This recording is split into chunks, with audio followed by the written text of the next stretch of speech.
Welcome to another episode of The American Dream, a show that's unscripted, that combats negative media, commercial-free. If you get anything out of today's show, it's about dreaming big. Let's start the show right now. We do it in the spirit of going against the grain of the negative media, giving inspiring information, and having people walk away from our show with something of value. You're seeing a disruption in both the real estate and the mortgage space. A lot of people are just not willing to put in the work. What video does is that it demands an emotional response. You know what I love about this show? It's totally unscripted.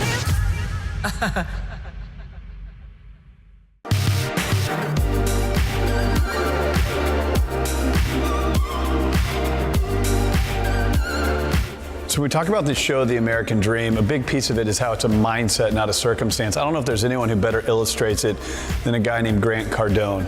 Grant Cardone is a guy who came from nothing. He's built a successful empire that sells books, products, coaching. Overall, just a very inspirational guy. So we're here in Miami and we're sitting in a bank. Now, what you don't know is the bank, actually all this commercial space, Grant just bought it. So we're gonna go meet Grant, we're gonna walk around, show his company culture, get to know his story a little bit better, and then we're gonna go visit his private jet. So this should be a lot of fun. Let's go ahead and let's check this out. Follow me.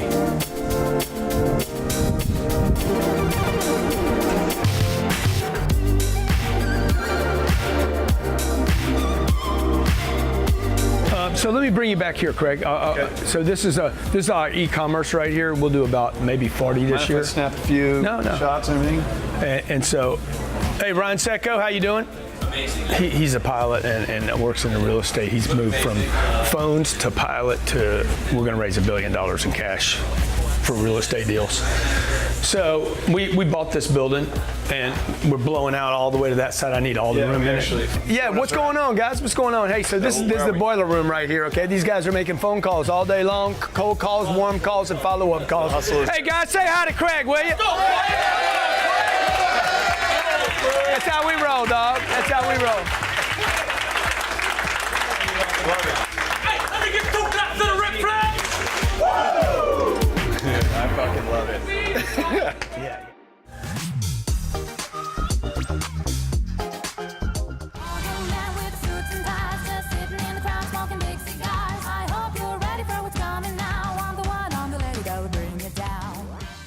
I'm Kara Kay with The American Dream. I get to meet with Ryan Serhant of $1 Million Listing. It's an exclusive interview and it's one you won't want to miss.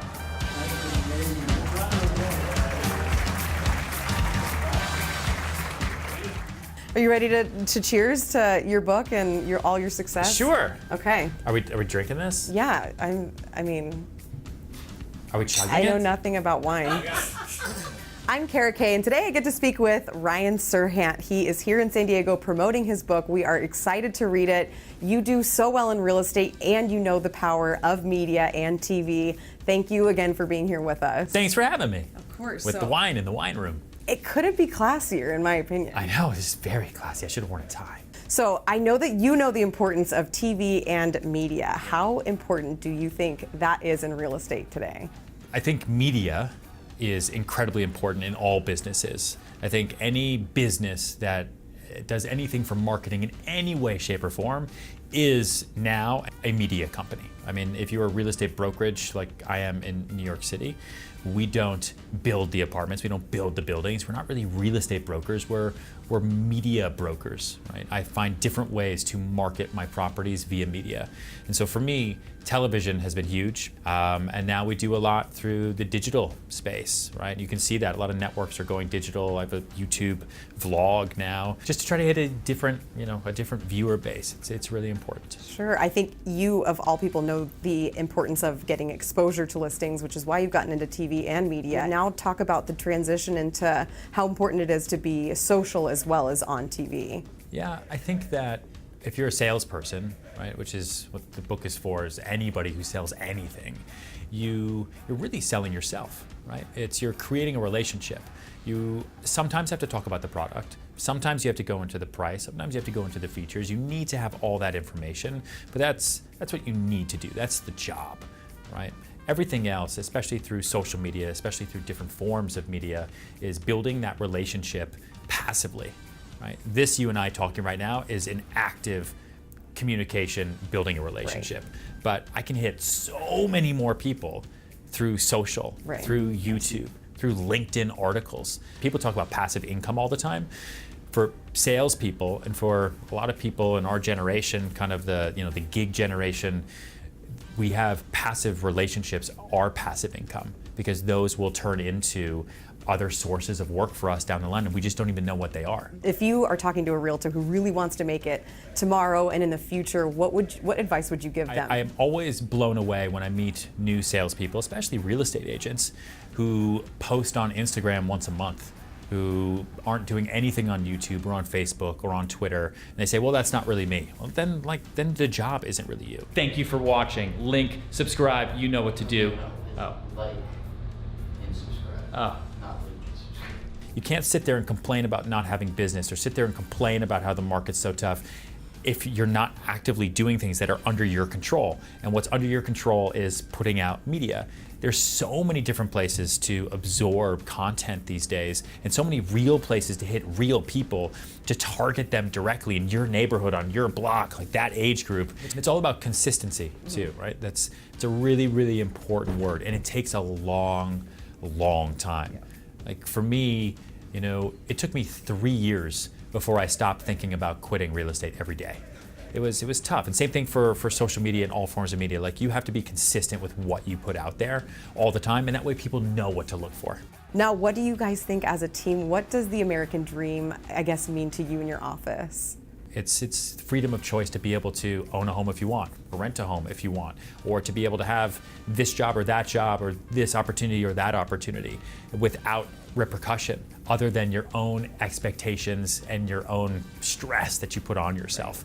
I really do think that everybody has that thing in their stomach that is trying to get them to that next level in their life that they actually can take control of, but not everybody wants it. And that's the one thing I can't teach. Like, I can teach a lot in the book about how to find what your motivation is, how to find what's going to wake you up every day, how to find what's going to help you make a little bit of extra money every single month, but I can't teach you to want more for yourself. You have to want that on your own. So we're cheersing to the American dream? Yes. Okay, let's do that again. Okay. So it's like 3 out. Okay, Cheers. cheers. All right. To the American dream.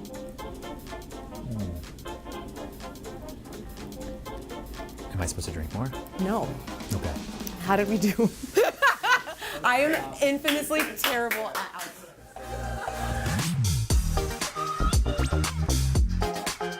No, I'm a real dude, and So where are we? What is this here? this is the e-commerce department. So we do about 40 million out of here.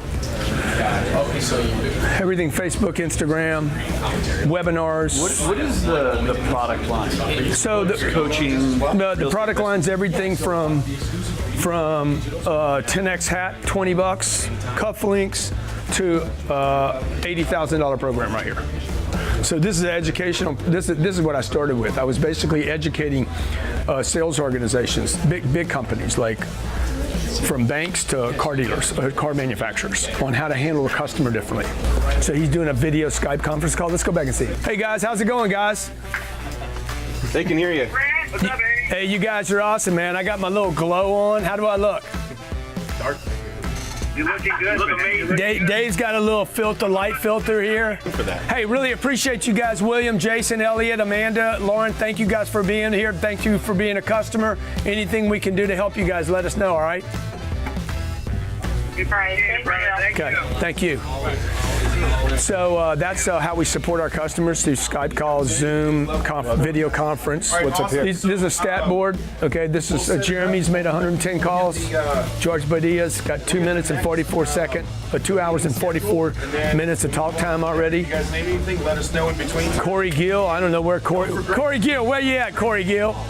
2 appointments set, man? Did you set them both? Your mom and your uncle. I'm not doing the power. Come on, man, come on.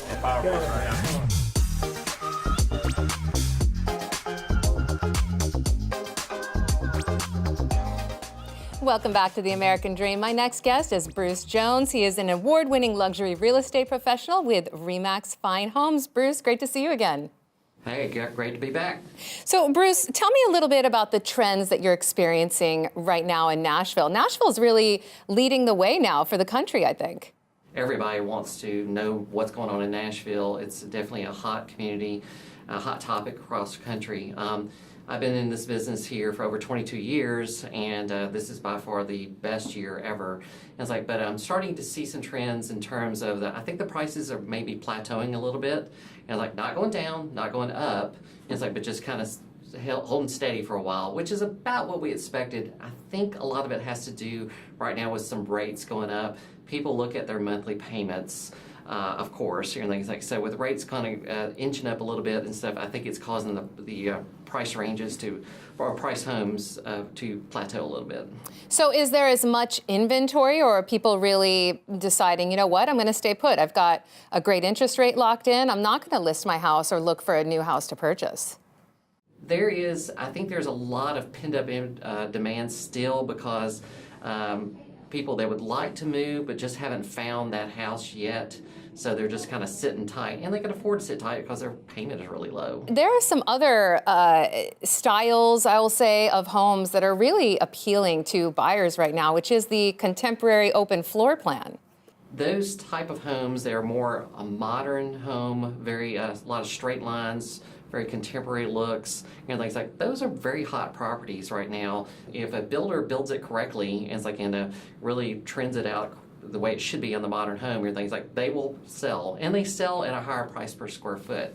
Now, if you go outside Nashville, the other counties outside of Nashville, you get more of a traditional home. Sure. So it also depends on exactly where in Nashville people are looking. Yeah, exactly. I want to give you an opportunity to talk about a featured listing that you have. This home is absolutely beautiful, and it is in tip-top shape. I'm sure it's going to be very appealing to our viewers and to a multitude of buyers. Tell me about this property. So this house is located at 6610 Fleetwood Drive in Nashville. This is the builder's personal home. All 4 bedrooms on the main level, a little over an acre. You could easily put in a great big pool, expand the house, or build on, make a bigger garage, whatever you'd like. It's got a detached 2-car garage. But it's that modern design, has like a lot of really just super cool features throughout. The kitchen is very open. The only thing upstairs is an office/rec room. So you've got almost one-level house there. We just put on the market for $1,350,000, and already got a lot of inquiries on it so far. So we think it's going to go pretty fast. Wow, I have no doubt. Bruce, great to see you again. Thank you so much for being back on The American Dream. All right, thank you. And we'll be right back with more of the show. We've got some fresh new young talent doing some things that I know you haven't heard before. 1, 2, 3, listen.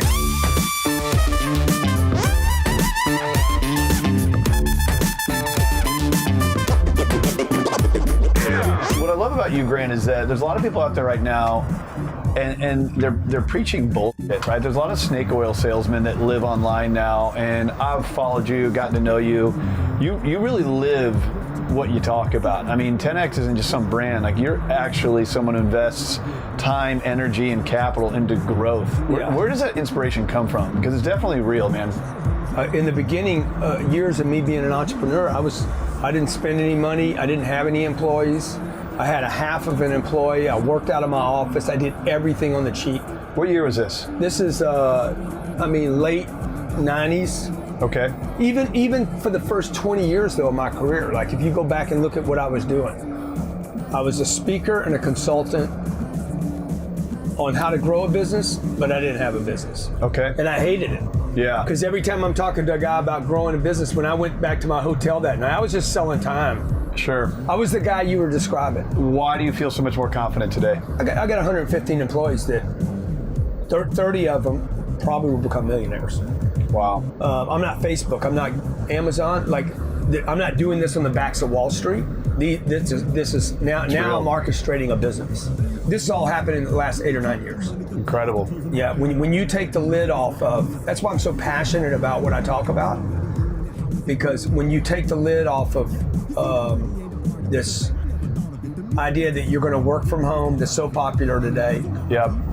You're going to be a consultant or an advertiser or a marketer from your bedroom, and you're going to make millions of dollars. It doesn't matter. You're still not going to be a business. The online world creates so much opportunity, Yeah. but there's also so much phoniness to it, right? And I'm in the middle of writing a book right now called American Dream 2.0, and it's talking about the digital age, connectivity, but you can't ignore work ethic and real relationships and building social capital. And I think if you can bring those worlds together, it's probably the greatest opportunity in the history of mankind. I mean, look at you left San Diego to come to Miami to build your business out. You can't. You got to get here. You can't do everything on Facebook and Instagram. There's still got to be somebody putting time and energy and resources in risk. I really admire that about what you guys are doing with American Dream. Well, and think about that term, the American Dream. A lot of people say it's dead, right? Yeah. And the moment you stop dreaming, I think, is the moment that you're dead.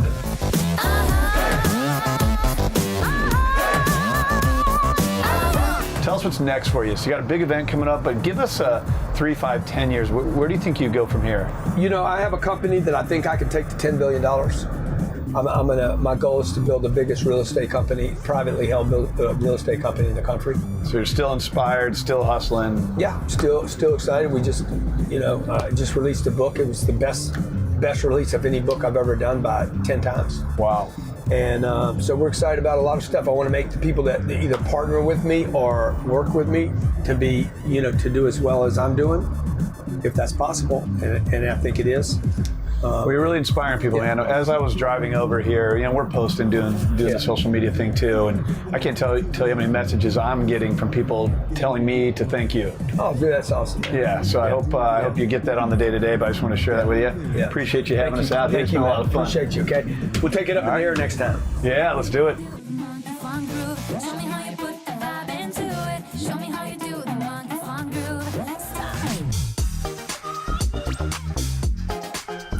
And welcome back to the show. We are now joined by Chris Corriveau. He is the president of Midtown Title. Chris, great to see you again. Hi, how are you doing today? I'm doing great. Chris, how are you doing? I'm doing fantastic. Thanks for having me. Oh, absolutely, our pleasure. So, Chris, we're hearing more and more about companies right now that are doing direct buying. They're offering quick cash sale programs. What exactly are these types of programs? And are you seeing a lot of these kinds of transactions in the Nashville market? We are starting to see a lot of these types of transactions in the Nashville market. It used to just be local companies who would try to buy these types of houses, but they would do that on a very, very small scale with limited funding. So what we're seeing now is national companies, even global companies, that are moving into the United States with global funding that are out buying properties on a mass scale. The gist of it is basically they'll make a cash offer on a house, purchase the house, fix it up, and either resell it or use it for rental purposes. All right, we're going to talk about some of the pros and cons here, Chris. First, tell me about some of the benefits that sellers can expect to receive if they are using a quick cash sale program. Yeah, so I always liken these programs to if you have a car that you're trying to trade in, okay? So you no longer like your car anymore and you want to get rid of it. You go to the dealership and they're going to make you an offer on your car right there on the spot. Now, if you were to sell your car through a private party transaction, you could get more money for the house if you were to outright sell it with a realtor or just even a for sale by owner. But because you want a quick sale and you're looking to move on, there's usually a small price to pay for that. And that has to do with the value that's paid for the house. So what about some of the potential pitfalls? Is this just too good to be true? No, I don't think so. I think that we're going to start seeing more and more of these. The biggest pitfall that I would say that people would have is just knowing that you're getting fair market value for your house or a value that you can live with if you're going to sell it. There's also costs associated with this, so it's not like you just turn the house over and walk away from it. The other thing that I've kind of seen on some of the pitfalls is that once these companies will come out and make an inspection of the property, they could come back to the potential homeowner and give them a list of demands of stuff that they want fixed before they would acquire the house, which could become pricey for some folks and not be able to afford to do the transaction itself. But for the most part, people have had good luck with these. I think we're going to continue to see this kind of market grow. I think we're going to continue to see people utilizing these types of services because the technology now is just more available than ever before, especially when it comes to values. I wanted to give you, Chris, an opportunity, though, to talk about, we're going to shift gears a little bit, talk about another office that you acquired, your fifth now, is that right? That's right. So yes, we've recently acquired a company in Hermitage, Tennessee. So our main office is in downtown Nashville, but we do have satellite offices in Murfreesboro, Franklin, Hendersonville, and now Hermitage. So we are growing as a company, which is great, but we still are focused on the same great service that our clients have grown accustomed to receiving. So don't let the size of our company fool anybody. You're still going to get that great service that you're used to getting. Absolutely. Chris, thank you so much for your time today. Okay, thank you so much. Have a good day. And be sure to stick around. We'll be right back with more of the show. So that's all for today's episode of The American Dream. Look, the American Dream is about overcoming adversity or dreaming big. Hope you enjoyed today's show, always combating negative media. Don't forget you can follow us on social media. See you next week.